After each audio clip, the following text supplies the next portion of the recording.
is the will of God in Christ Jesus concerning you.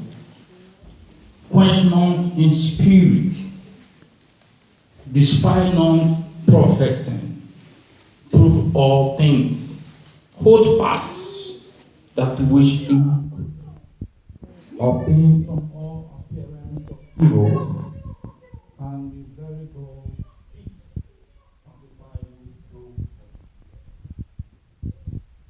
And I pray, God, your whole spirit and soul and body is preserved blamelessly unto the coming of our Lord Jesus Christ.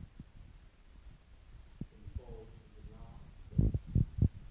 Faithful is he that calleth you, who also will do it. This is the end of the second lesson. May the Lord God bless us all in Jesus' name.